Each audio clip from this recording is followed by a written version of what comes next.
The eternal flame, Surya's quest for lost love.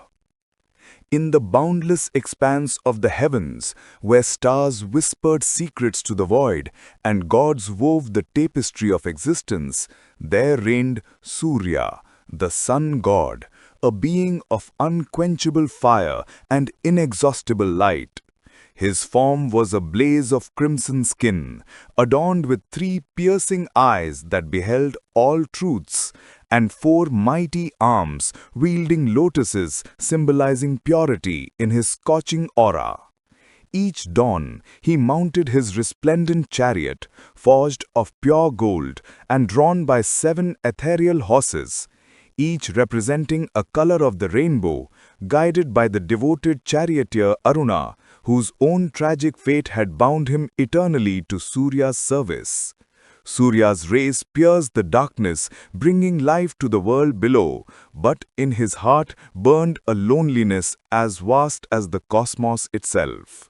It was in this celestial court that Surya first beheld Sanjana, the daughter of Vishwakarma, the divine architect, whose hands shaped the very weapons of the gods. Sanjana was a vision of ethereal beauty, her skin like polished moonlight, her eyes pools of tranquil wisdom, and her spirit infused with the grace of ascetic devotion.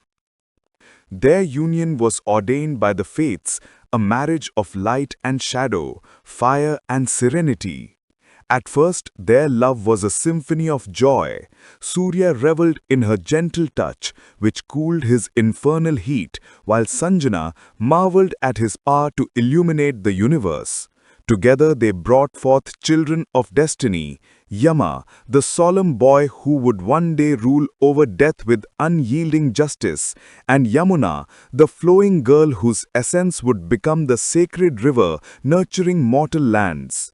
Vaivaswata Manu, the progenitor of humanity, also sprang from their bond, carrying the seed of civilizations yet unborn.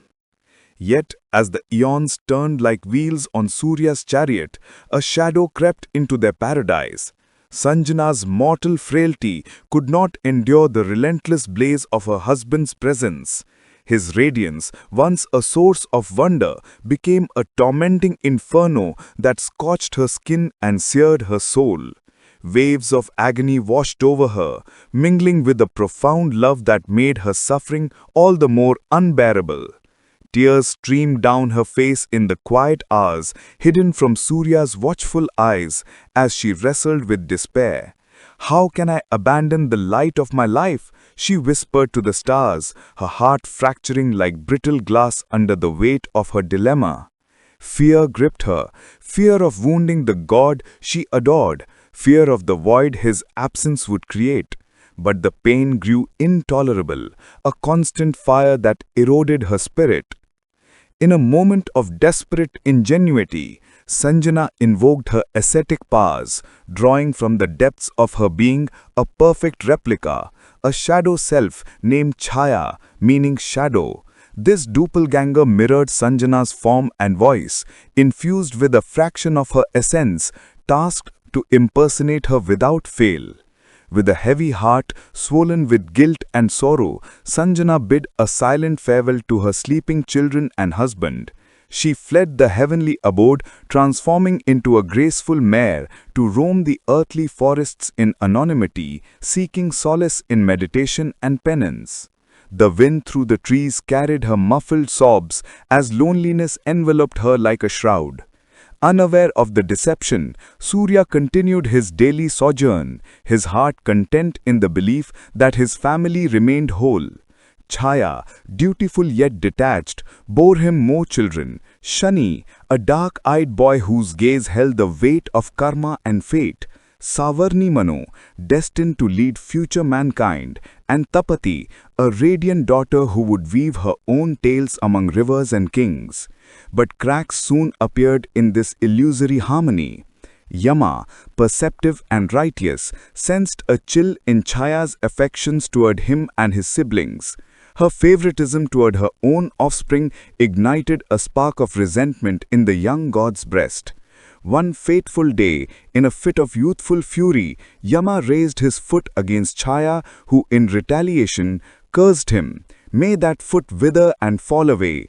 Terror and regret flooded Yama's eyes as the words hung in the air, but Surya, witnessing the outburst, intervened with paternal authority.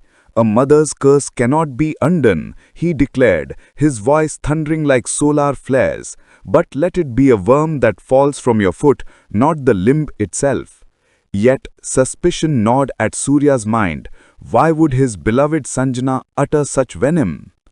Tormented by doubt, Surya's once steady heart pounded with anxiety. He confronted Chaya, his eyes blazing with the intensity of 1,000 suns. Under his unrelenting gaze, she crumbled, revealing the truth in trembling whispers. Rage surged through Surya like a solar storm, mingled with the crushing wave of betrayal and heartbreak. My love vanished into the shadows, he roared, his form flickering with uncontrolled energy that threatened to consume the heavens. But beneath the anger lay a profound longing, a void that eclipsed his light. Determined to reclaim what was lost, Surya embarked on a quest across realms, his chariot thundering through skies and earth alike. Guided by divine intuition, he discovered Sanjana in the northern forests, grazing as a mare, her eyes reflecting the sorrow of separation. Overwhelmed by compassion and desire, Surya transformed into a majestic stallion, approaching her with gentle whinnies that masked his godly essence. In that wild union, amidst the rustling leaves and the scent of earth, they conceived the Ashwins, Nasatya and Dasra, the twin gods of healing and dawn, embodiments of the reconciled passion. Joy erupted in Sanjana's heart as recognition dawned. Tears of relief mingled with ecstasy as they embraced in their true forms. Yet the reunion was incomplete, for Sanjana's frailty persisted. Vishwakarma, witnessing his daughter's plight, intervened with paternal resolve. He placed Surya upon his cosmic grinding wheel, tempering his brilliance by shaving away excess rays, forging from them mighty weapons, Vishnu's Sudarshana Chakra, Shiva's Trishula and other divine armaments. Reduced to a bearable glow, Surya emerged renewed, his light now a warm embrace rather than a blistering assault. Sanjana's eyes filled with unbridled happiness as she beheld her husband, her love reignited without the sting of pain. In the end, harmony was restored in the celestial palace. Surya and Sanjana's bond, forged through trials of fire and shadow, became a legend whispered among gods and mortals, a testament to love's endurance amid adversity. Shani, ever the stern arbiter, would later cast his gaze upon his father, causing eclipses as reminders of familial strife, but the sun god's light prevailed, illuminating the paths of devotion and forgiveness for eternity. Om Shanti Shanti Shanti